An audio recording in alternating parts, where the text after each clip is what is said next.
Training, where we're studying the life of David, and last week we left off with Lauren teaching for me while we were on vacation, and she left off in a difficult place, and that was in 2 Samuel 13, where Amnon, David's son, raped his half-sister Tamar. So I'm sure that was very pleasant, but guess what? We're going to keep on keeping on it. We're going to keep talking about it, because Amnon lusted after Tamar. And lust is a problem that everybody has. And if you're breathing, you have lusted.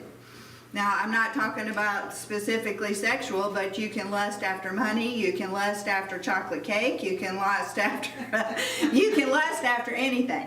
And so we've all had that problem. And so I think it's too important for us just to, fly through this. So picking up in, another thing is that I feel like is so important is that Amnon, as y'all studied last week, once that lust was gone, once he satisfied that lust, what was left? Well, guilt and hate. Okay, why did he hate? Because of the guilt.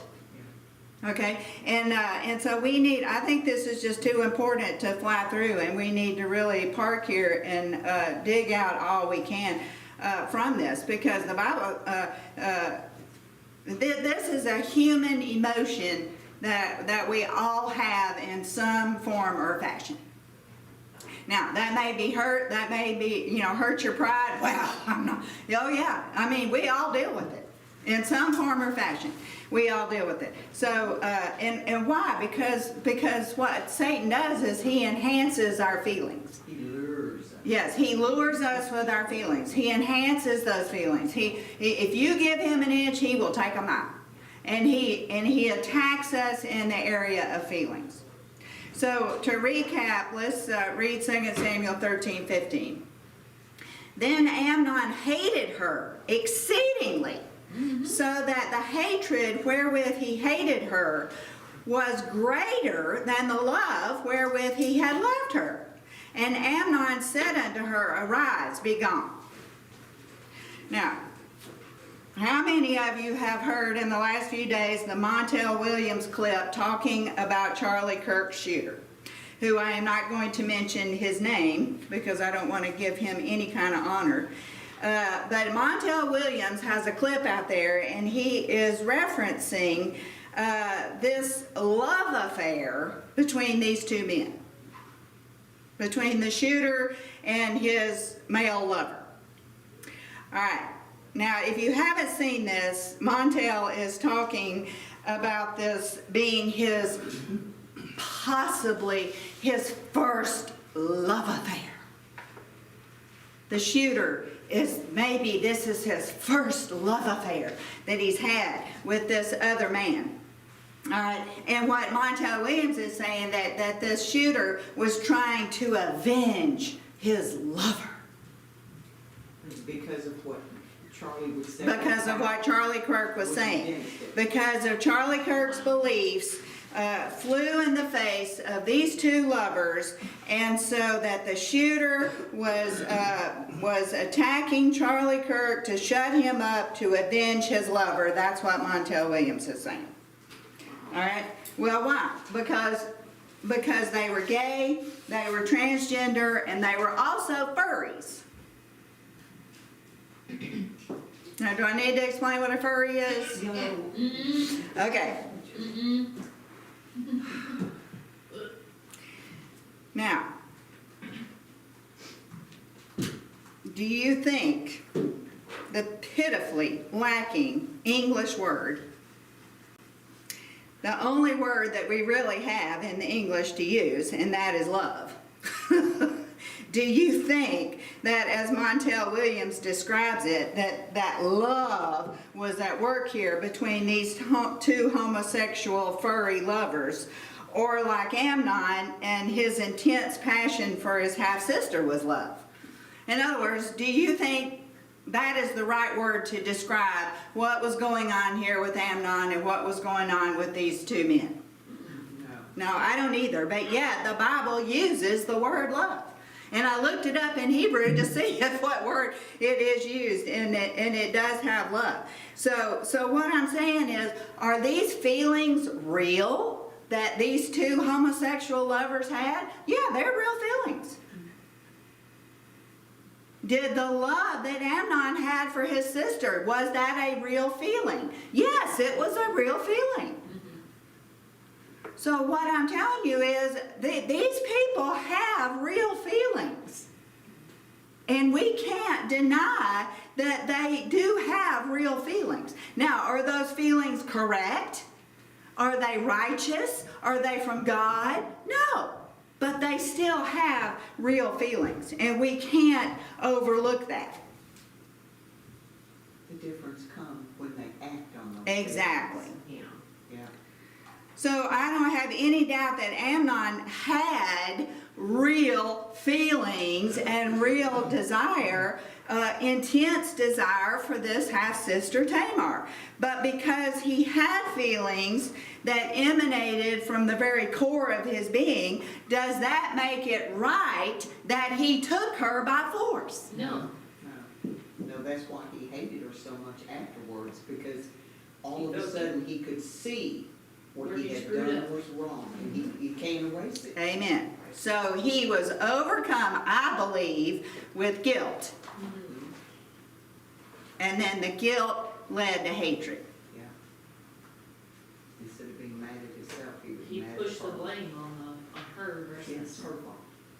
So because Charlie Kirk Shooter had feelings for this other male, and assuming that they were having furry sex together, and possibly this could have been, as Montel Williams said, his first love affair, and these feelings were real, and he didn't like the stance that Charlie Cook took on the homosexual, the transgender, the furry issue, does that make him killing Charlie Kirk, right?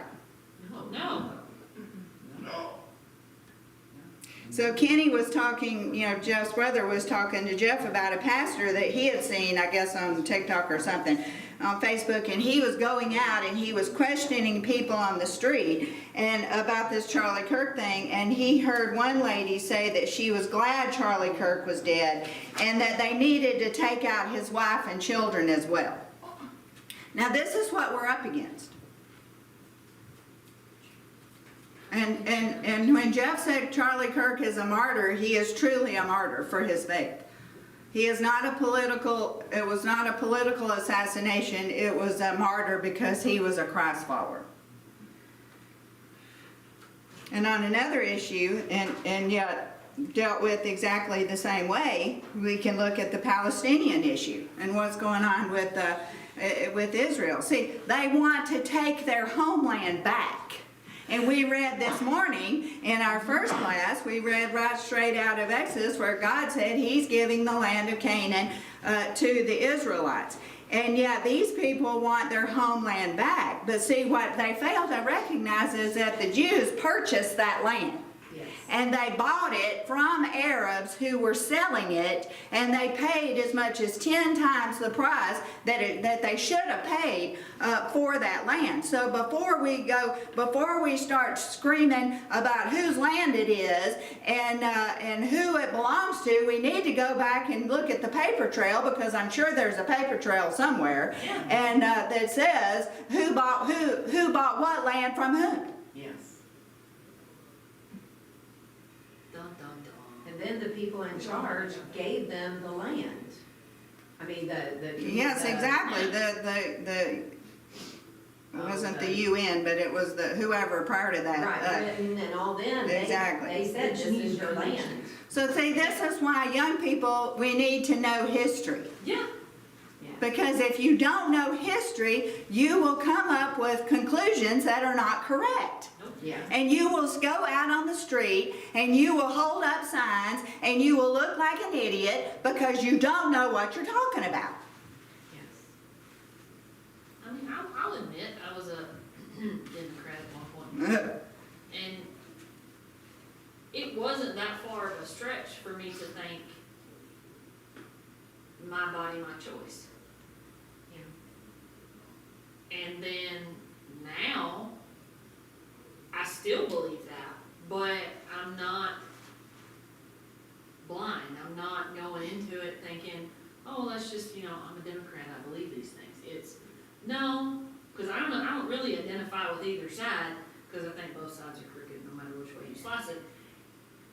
But it's knowing that information, it's seeking out, and then having the discernment to say, just because my views and my opinions align with this side, so to speak, I've got views and opinions that align with the other side too, and it doesn't make me a diehard.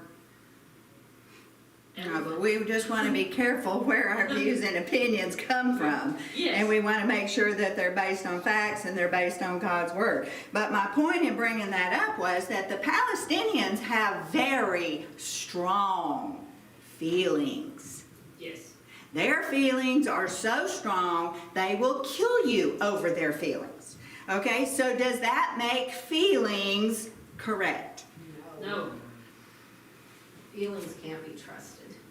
Amen to that. So does it make it right for them to kill Jews today because they have strong feelings? No. See, there's Christians that believe that Israel is not inhabited by biblical Jews today. So does that make it right for Christians to go kill them all? No. But they have strong feelings. Feelings change. Feelings aren't roots. Feelings are like the leaves of a tree. Exactly. So David and I were talking about World War II and the atrocities of it. Now, I don't hold David personally responsible for World War II. And I would hope that you don't hold me personally responsible for slavery in the United States, because I'm from the South. And my ancestors fought for the South. Mm-hmm. Well,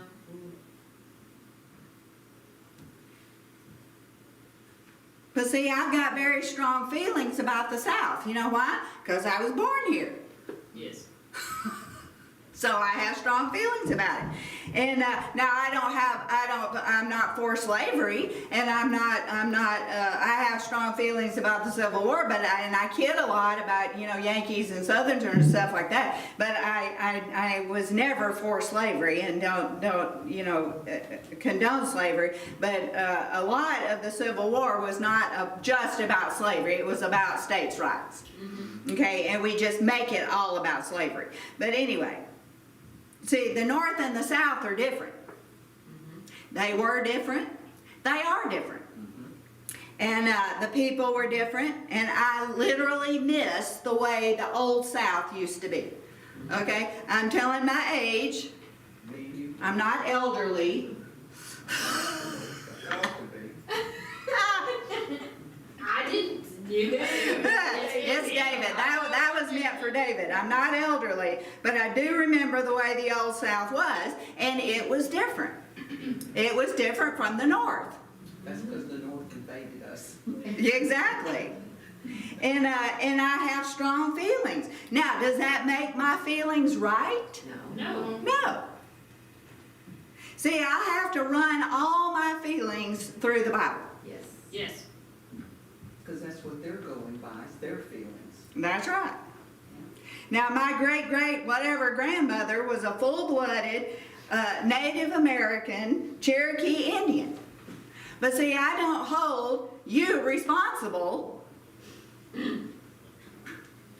the Trail of Tears. for the Trail of Tears. See, and the proper way to look is that, well, the reason she didn't go on the Trail of Tears was because she was married to a full-blooded white man, and therefore they didn't make her go on the Trail of Tears, and so she got to stay. But guess what? From them, I came. So it takes two to tango, right? Mm-hmm. But what I'm saying is, see, we can have feelings about a lot of stuff. So we just went to the Keys and you know, I don't know if you've ever been there, but the water is like the Caribbean, but there's really no beach. Okay, there's the beaches are very, Because of the coral reef system. yeah, because of the coral reefs, there's really no beaches. So anyway, so we went to several parks and we found one beach that we liked It's pretty the much. only natural But it's, beach in the Keys. yeah, but it's very narrow. Well, there was Latinos everywhere. Okay, they speak Spanish, they're playing their Latino music. I didn't like it. I'm not Latino. I can't speak Spanish.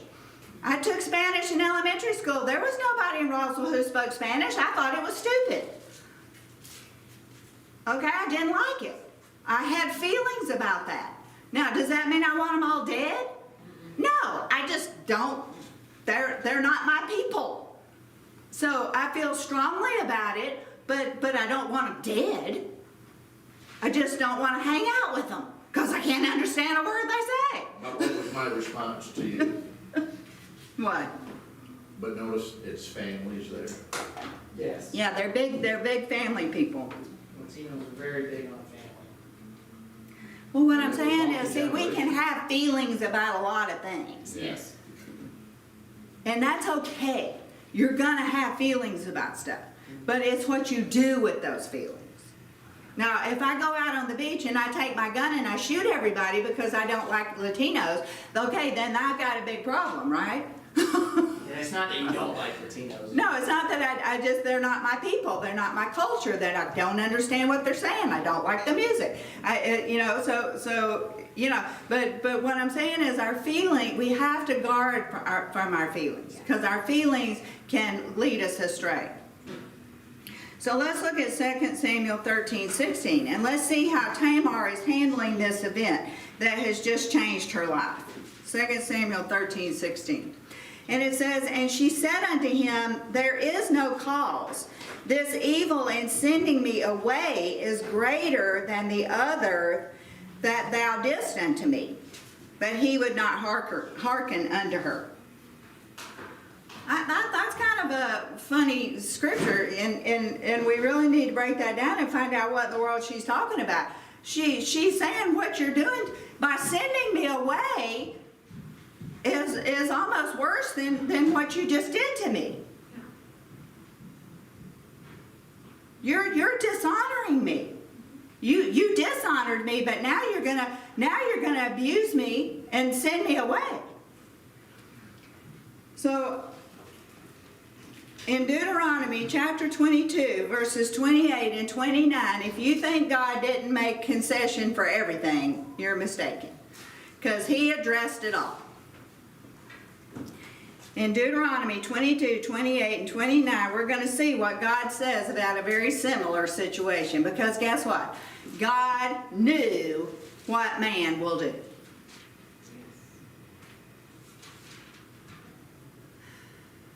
And before I read that, I saw on the news a quote by Representative, I think her name's Mickey Sherrill, who is a Democrat from New Jersey, and she said this. She said, Charlie Kirk was advocating for a Christian nationalist government and to roll back the rights of women and black people. This flies in the face of every value I hold dear and that I fight for.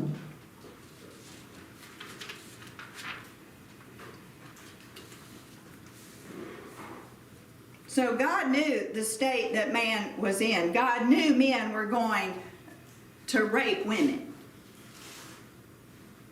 And God knew that men were going to have slaves. See, she talks about men, she talks about women, and she talks about black people. Yes, women have always been put down. Black people have always been enslaved. They enslaved each other. It wasn't until 1963 or something like that I want to say it was Egypt or Algeria or something, one of them actually outlawed slavery. Yeah, it's not just America. This is, and obviously we read about slavery in the Bible. So slavery has been amongst men from the Every beginning. people have been enslaved. Exactly. You know where the word slave comes from? Where? From the Slavic people, because Romans enslaved them so much that the name Slav became synonymous with chattel, indentured servitude. And that's how we even got the name slave. And Slavs are not black, they're white. There you go. So what I'm saying is, see, God knew what man was going to do. And God addressed all of these issues in the Bible. And that's why when I just read this the other day, where in Luke, and I can't remember where it says in Luke, but Jesus said to go back to Moses and the law and the prophets and the Psalms, and he says they will testify of me. So we are to go back and we're to see what the Bible says. So the Bible addresses every issue that man's going to encounter, even homosexuality. And he knew that demons would rape the minds of man and cause them to sin against God. And so rape was it's not uncommon in the Bible. There's several accounts of rape in the Bible.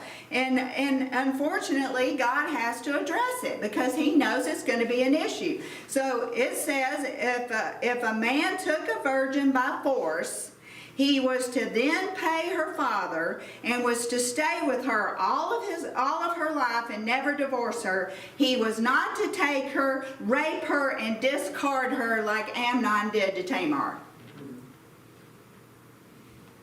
Now this may be shocking because who wants to marry your rapist? You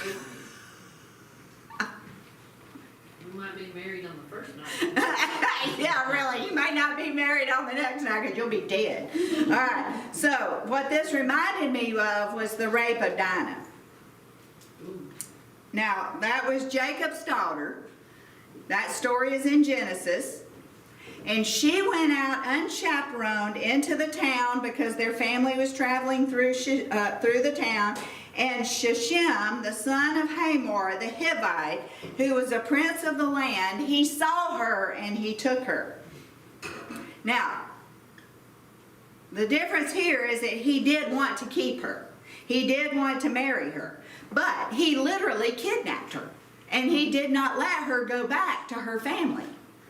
He raped her and he kidnapped her.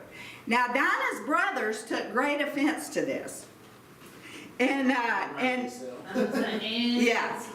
a war ensued because of these bad feelings that Dinah's brother had for Shechem. Now, her father, this is interesting, her father, Jacob, condemned the actions of his sons in revenging his sister. Wasn't that where the sons told them that they would have to get circumcised to join? Yes. And so The problem was they killed all the men. Yeah, they had all the men and That's they went in there right. and killed They them all tricked after them. Yeah, they tricked They them. tricked them, and then they killed every single man. Now, Which was wrong. Yeah. right, so what I want us to see is Jacob's response versus her brother's response.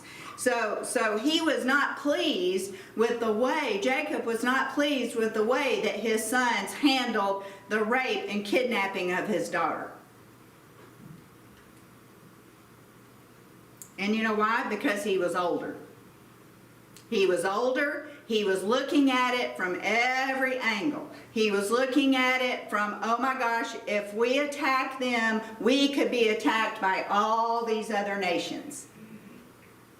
Now, did he not love his daughter? Of course he did. But what he was trying to do was come up with a way to get his daughter back without getting the ire up of all the heathen nations around him that he might have to go to war with. But see, his sons were young, they were gung-ho, they were full of testosterone, we're going to avenge our sister, and so they caused a big war, and then they killed all of these men. So see, youth can scream at you to take action.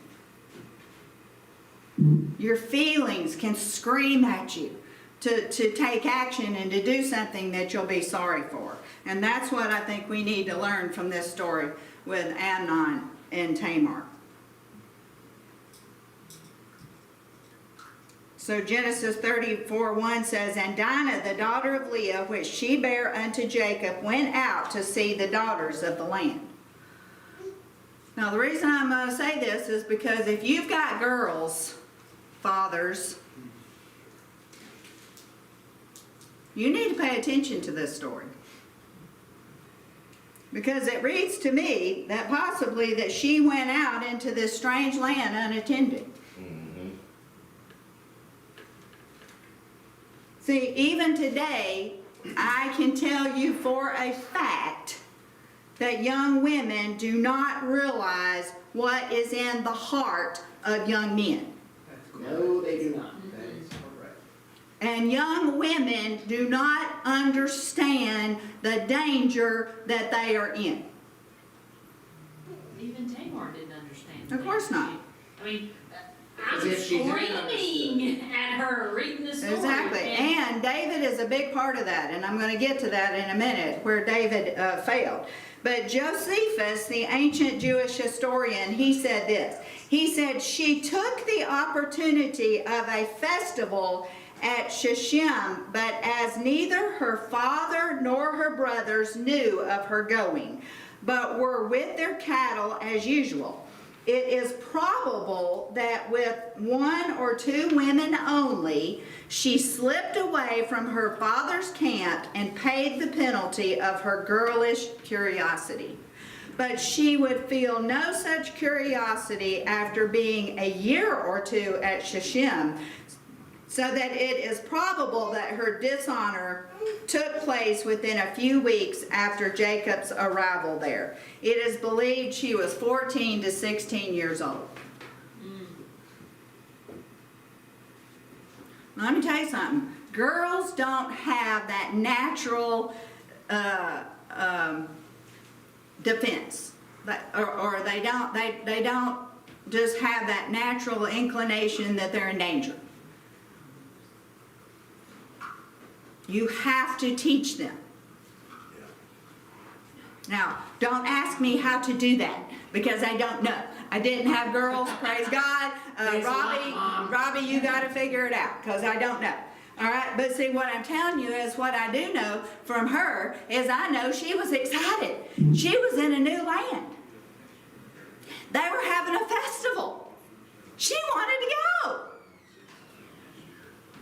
She wanted to see what everybody was wearing.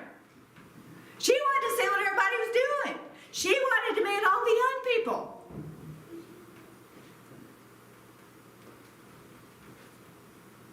She wanted to make new friends. She was in a new part of the world. She was excited. And it reminds me of Lauren going to Saudi Arabia and getting arrested. Wait, what? She got arrested in Saudi Arabia. I was in Dubai when I got arrested. Oh, Dubai, not Saudi Arabia. Dubai. Oh, okay, Dubai. She would have been stoned if she was in Saudi Okay, Arabia. okay. And, Because that makes it so much better.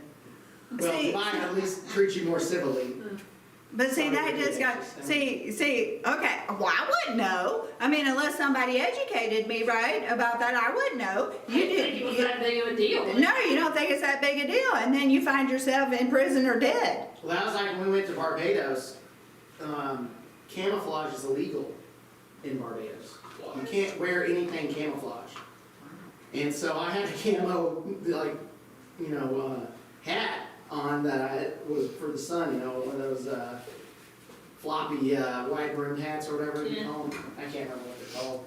But so the one guy, he's like, "You're a rebel," and I was like, I was thinking he knew I was from the South, so I was like, I guess. He's like, "Your hat." I was like, "What about my hat?" He's like, "Camouflage illegal." I was like, "What?"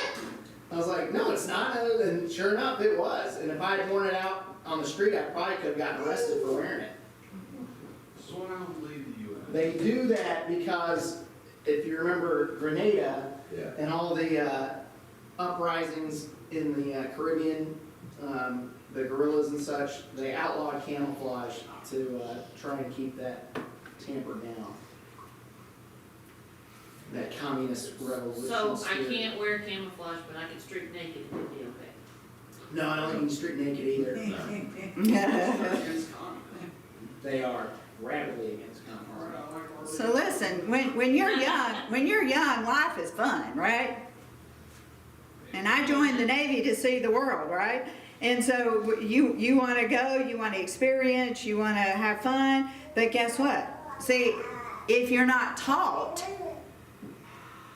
you can find yourself in a world of trouble. Yep. And so here's the $1 million question. Did Dinah's feelings make her actions right? You know, it's one thing that if James and I were to wander down into like the hood of Atlanta and we got shot and killed because we're white, nobody in the news would say that, you know, they would all be like, well, we shouldn't have been there. They wouldn't excuse the murder of us, but they would be like, they should have known not to go down in that part of Atlanta. But if we say a woman shouldn't dress in a miniskirt and wear all this provocative clothing because somehow that's, you know, shaming the victim, it's like, no, there's some things that just attract danger. Yes. I agree. And there's prudence to not attracting danger. Okay, but Robbie, it's my body, my right. It is. But you don't get to choose the consequences of those actions. As Dave Chappelle so appropriately made a sketch about, he said, it's crude, but it is spot on. He said, you know, he was at a club or whatever, and this woman came in scantily clad. I won't use the exact language he said, but, and somebody like propositioned her or something, and she said, just because I'm dressed this way does not make me hoe. He used a different word, but it was close to that. And so he said, true, ladies, that's correct. And he said, but at the same time, if I'm dressed as a police officer walking down the street, and you come running up to me and say, oh, officer, please help. And you go, just because I'm dressed this way does not make me a police officer. He said, that is also true. He's like, but let me tell you something, ladies, you're wearing a hose uniform. Well, the Bible speaks of that. I can't tell you where. Yeah. What you do, you're supposed to be careful in what you say and what you do so you don't draw people to sin. Yeah. Or lead them to sin. Where's that? Yeah. Well, Paul even said you don't want to be a stumbling block. Don't let your freedom be a stumbling block to your brother. Yeah. Because if you know somebody struggles with gambling, the last thing you want to do is go buy a, Take a a casino. Powerball ticket or take him to a casino for the buffet brunch. I mean, that's like, Which they don't have anymore. no, they've gotten cheap. Yeah. It's not like they have enough money. Dad ruined it for all of us. He let the secret out of the bag. No, I was, Yeah, how much was it the night you go get steak? No, it was, Like $5.99 or something? it was Boomtown. It was a brand new casino, part of the Flying J truck stop. And I'd walk through where they had just hundreds of pinball machines. It had a 7-story hotel to it. And I'd go in there and say, hey, thank you, appreciate it. Hey, appreciate it. And people look at me and finally one guy goes, what are you talking about? I said, I just want to thank you for you playing these slot machines because that's the reason I'm going to go eat a lobster buffet for $9.99. The guy was with me, he said, you can get us in a fight. There again, the youth was lying to Dad that he could get away with saying that to all these gamblers. All right, I want to read Matthew Henry's concise commentary because I think it's worth this small diversion. And he says, young persons, especially females, are never so safe and well off as under the care of pious parents. Their own ignorance and the flattery and artifices of designing the wicked people who are ever laying snares for them expose them to great danger. They are their own enemies if they desire to go abroad, especially alone, among strangers to true religion. Those parents are very wrong who do not hinder their children from needlessly exposing themselves to danger. Indulging children like Dinah often become a grief and a shame to their families. Her presence was to see the daughters of the land, to see how they dressed and how they danced and what was fashionable among them. She went to see, yet that was not all. She went to be seen too. She went to get acquaintance with the Canaanites and to learn their ways. See what came of Dinah's gadding. The beginning of sin is as the letting forth of water. How great a matter does a little fire kindle. We should carefully avoid all occasions of sin and approaches to it. Guess what, dads? It's up to you. Lord, please come back before she says it. I will tell you, I have the sweetest dad on the face of the earth, but he taught me nothing. Nothing. Well, there are some cases where parents did raise their kids right, and kids just. Well, got out of the course, hell. of course, but where we're gonna go with this is we're gonna see where David blew it. Okay? David messed up again with Tamar. Okay? And what I want us to see is, dads, I'd give anything if my dad had sat me down and had a talk with me.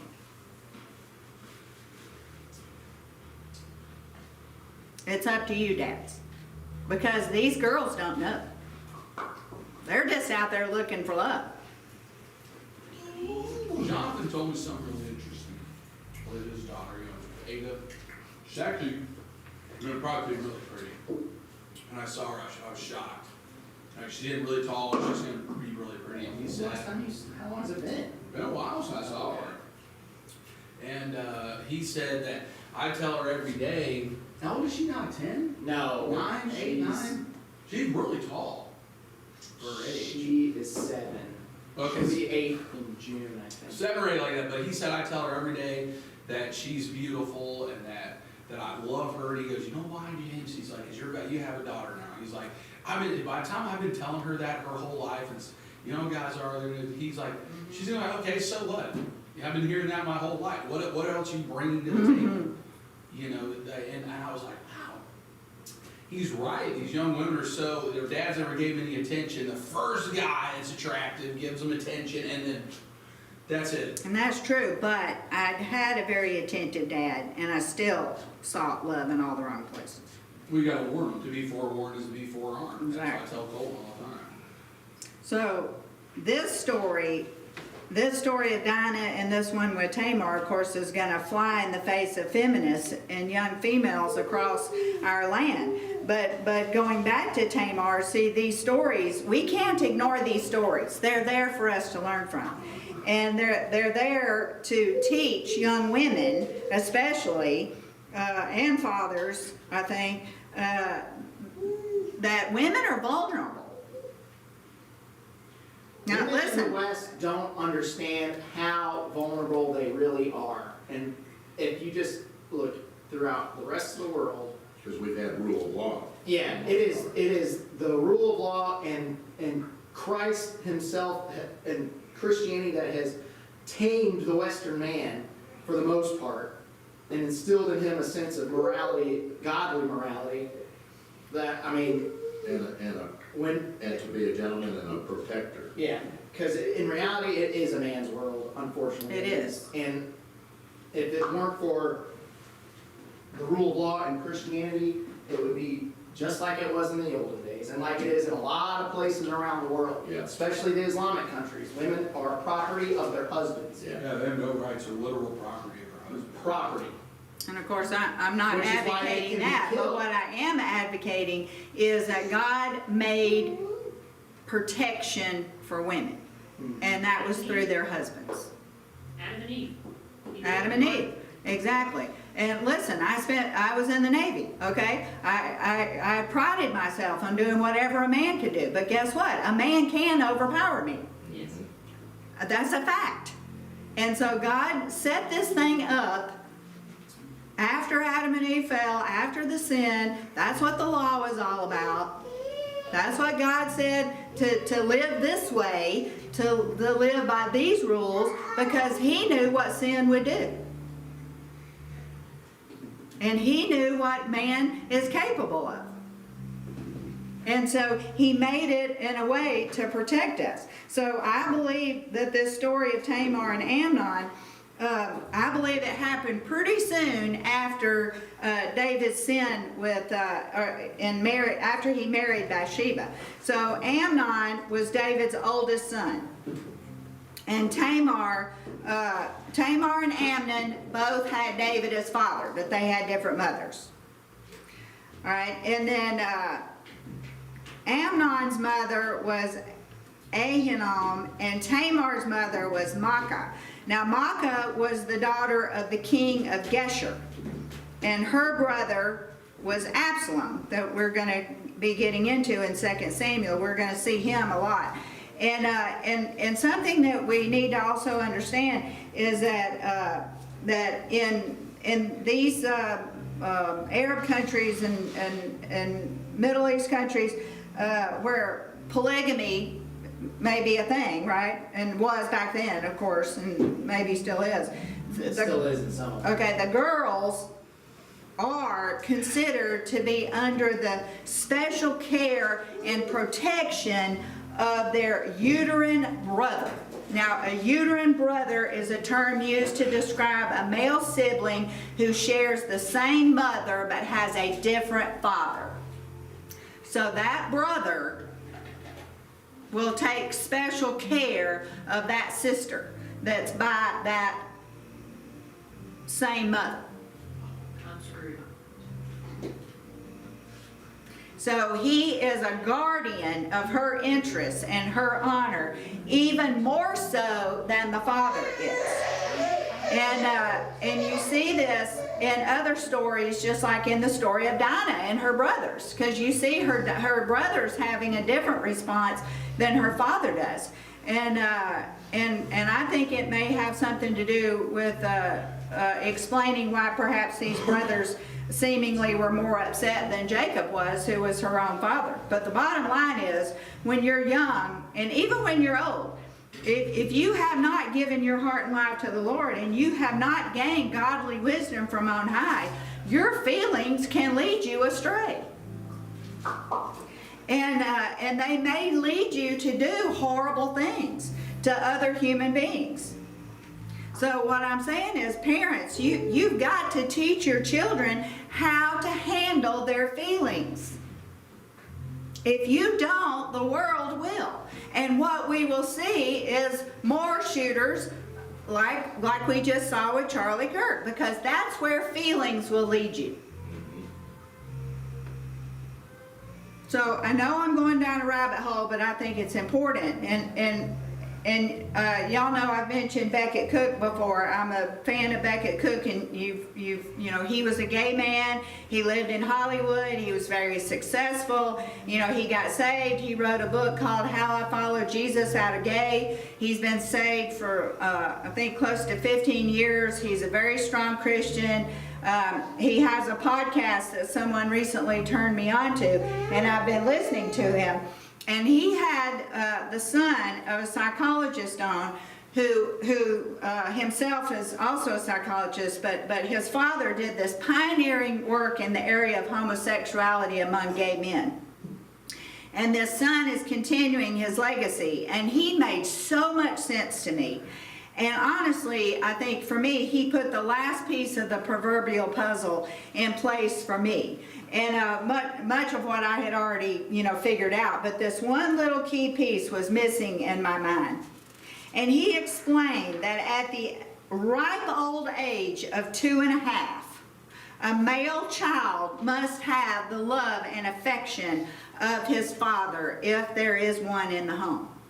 Now, this was very interesting. What they noted was that if there is no father in the home, if he is either left or he has died, that male child is better off with no father in the home than a father in the home that pays them no attention. Statistically, the boys who have a father in the home that is emotionally absent those statistically turn out to be gay. Where the child, the boy with no father in the home, turns out to be just fine. Well, he might be a criminal. Well, Well- okay, yeah. He won't be gay, but he'll be a criminal. Yeah, he won't be gay, but he may be a criminal. Because statistically, those who have no father are more likely to be That's true, blind. that's But true. that's because what do? They go and find that father role in a gang or Yes. an older male that usually leads them astray. Yeah. That's a great point. So at 2.5, they say that male child must have physical touch by the father.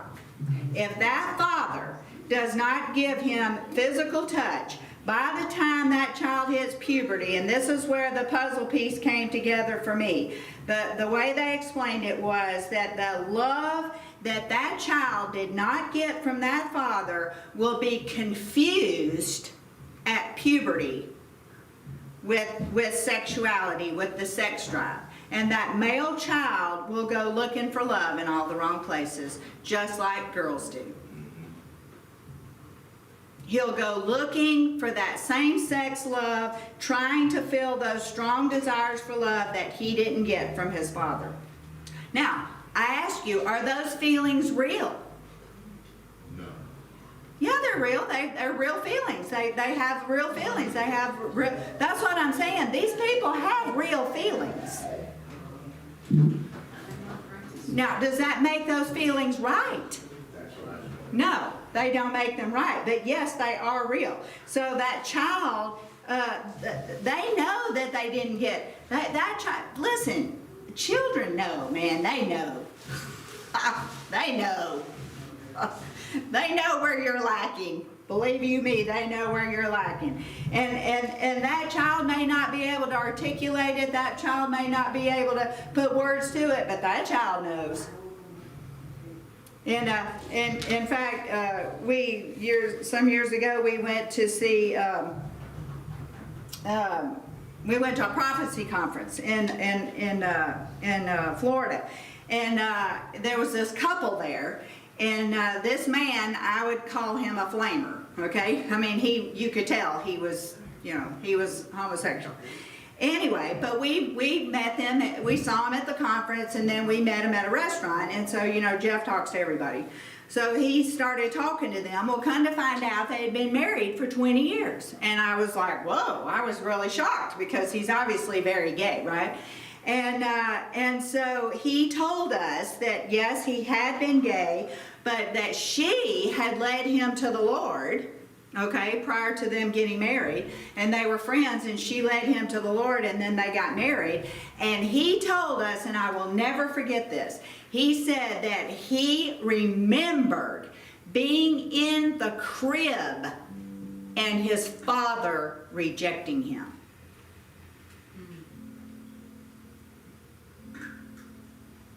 I never forgot that. So these feelings are real, but our feelings do not justify our actions. And if you were horribly rejected by your father, that does not justify you being a gay man. If you are horribly rejected by your mother, that does not give you the right to be a gay woman.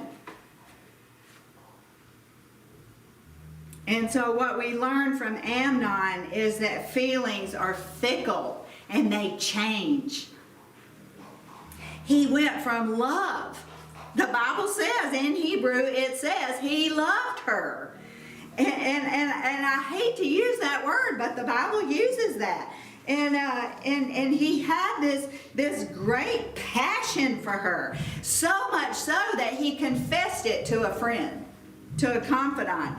And guess what that friend did? Helped him. That friend helped him.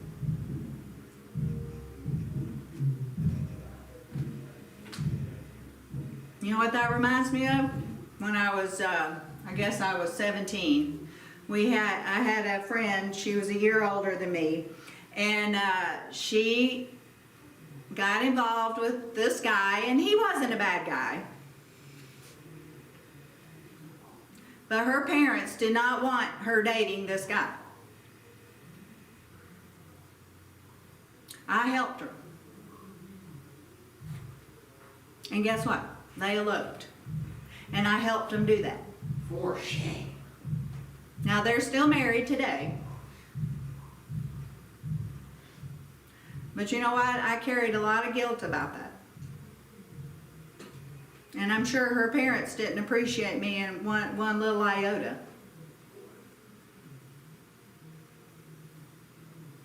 Now, was that God's best for her? I doubt it. But they are still married. But you know, your friends will steer you wrong a lot of times. Because I was young, you know, all I could see was love, and she loved him, and you know, well, what else is there? Well, there's a whole lot. So this is exactly what happened. This friend of Amnon helped him to sin with Tamar. And they set this whole thing up, and that they connived away to get Amnon's wishes fulfilled.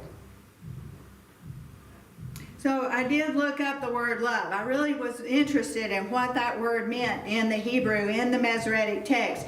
And it said it is the word used for romantic, familial, divine, and even political love.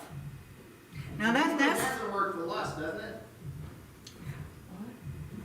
What did you say? Does he, Hebrew have a word you know what? I don't know. I'm sure it does. But you know what? One thing I want to point out about Hebrew is that it has way less words than English and Greek does. Yes. Okay, which I think is very interesting in one sense that God picked a language that had far fewer words.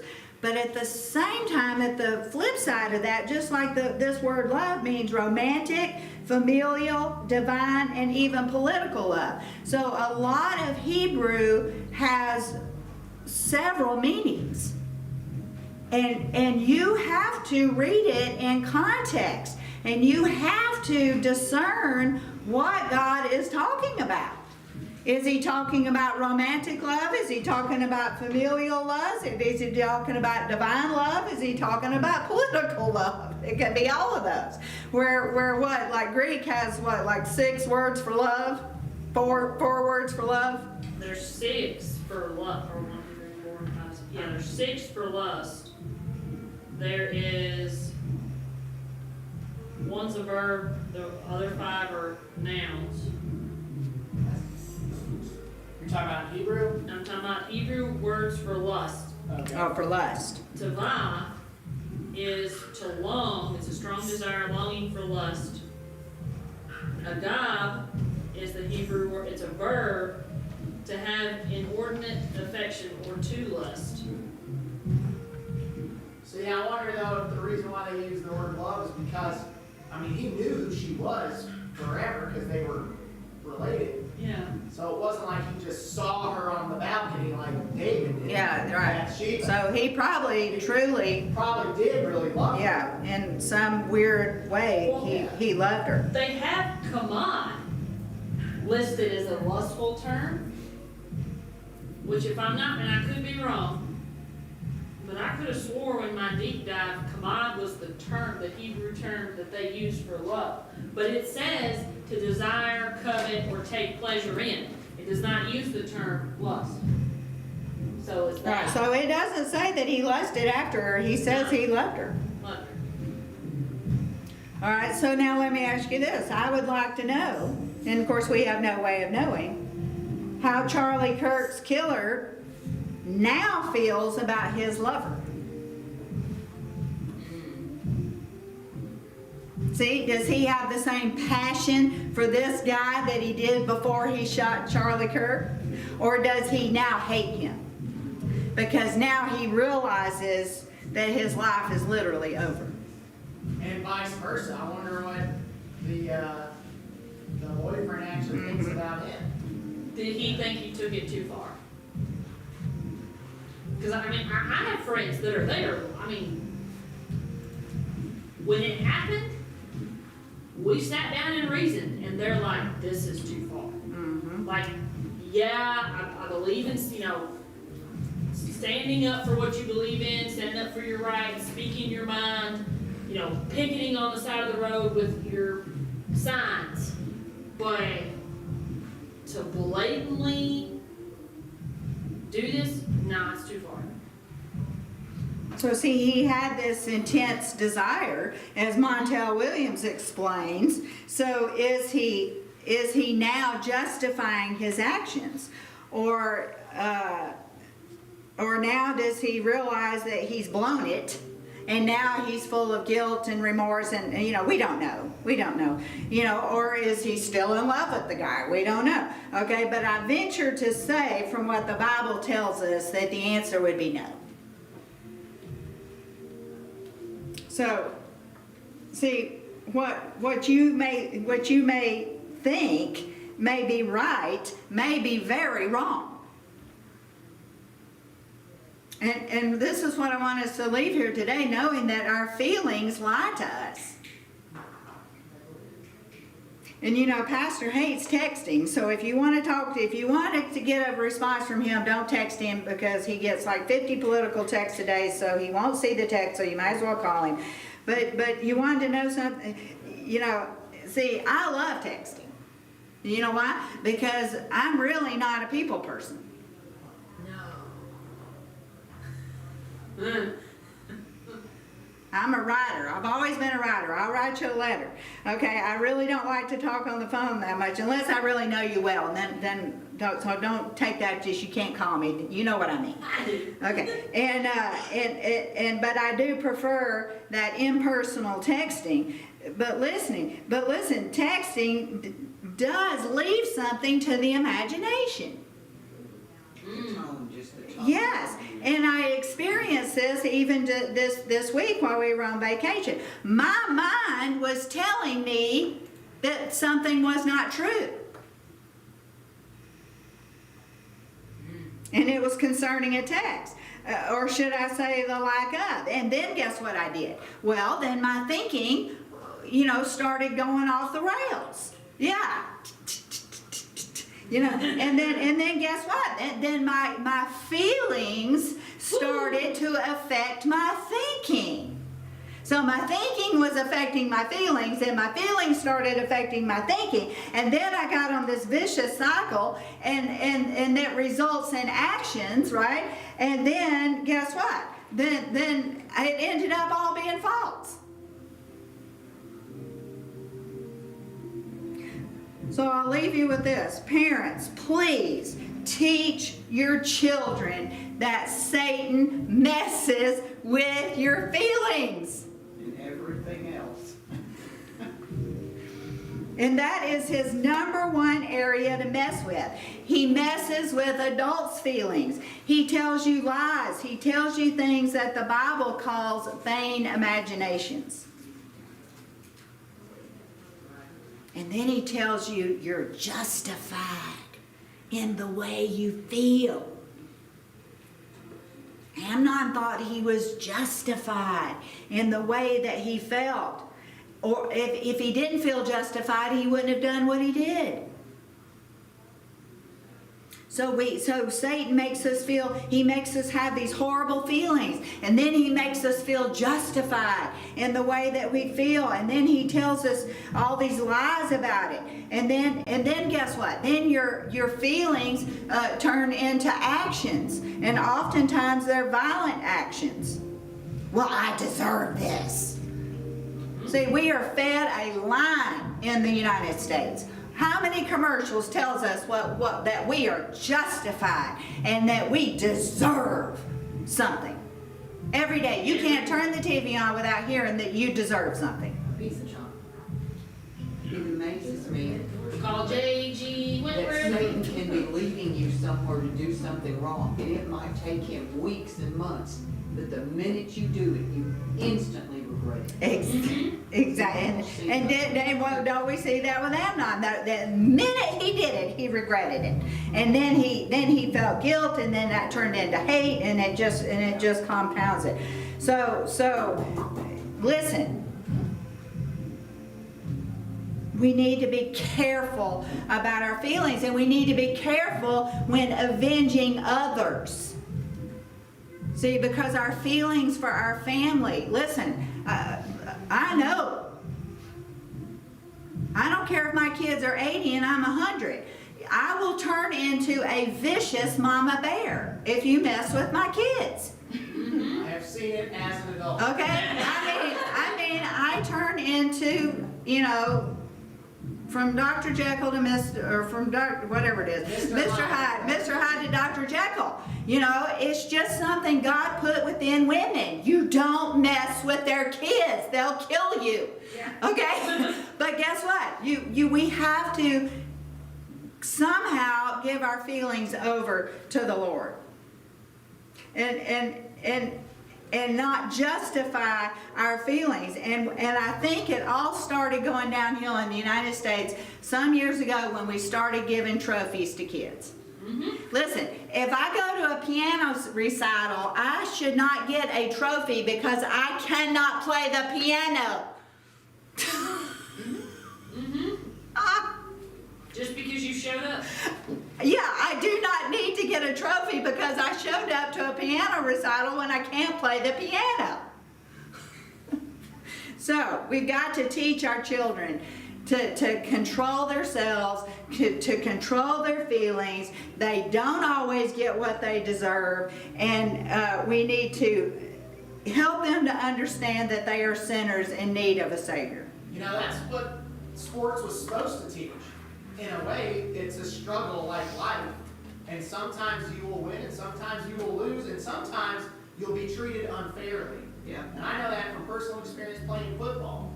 I was ejected from a football game for a supposed block in the back. And I didn't protest the ref. All I did was shake my head because I didn't agree with the call. And the next thing I know, I'm out of the game. Well, that ended up making me where I was ineligible to play the whole next week. And the coaches, your head? what? Because you shook your head. I guess. That was all I had 2 penalties the entire night. One was a pass interference, which totally was my fault because I was beat. But the coaches, they tried to appeal it and say it was a bad call and that I didn't deserve to be thrown out. And so, but the league wouldn't hear it. And so I had to sit out the whole next game. And so I just, it was totally unfair, but I had to sit there and just accept the punishment. And I could have made, a big stink and quit the team or whatever, but I wouldn't have been able to, then I would have missed out on overcoming that and playing and going on to win a championship. So it's like, sometimes you're just dealt a poor hand at times and you gotta learn to overcome. And that's what sports was supposed to do. But with the participation trophies and everybody's a winner and all that nonsense, you don't learn real life skills. Well, it takes away from the family values too that sports reinstills, and Satan is out to destroy all those values. That's right. So let's leave here today knowing that Satan is out to destroy us. He's out to destroy our children. And guess what? We need a Savior. And we need to submit to Him daily. And we need to take our feelings to Him daily. Because we don't want to end up like Charlie Kirk Shooter and take our feelings too far, or be a be a Amnon and hurt somebody because we have strong feelings. Strong feelings don't mean that you're right, and we all have them. So today, let's get our feelings under control and submit them to the Lord Jesus. All right, bless y'all. Thank you. Hope you got something out of it.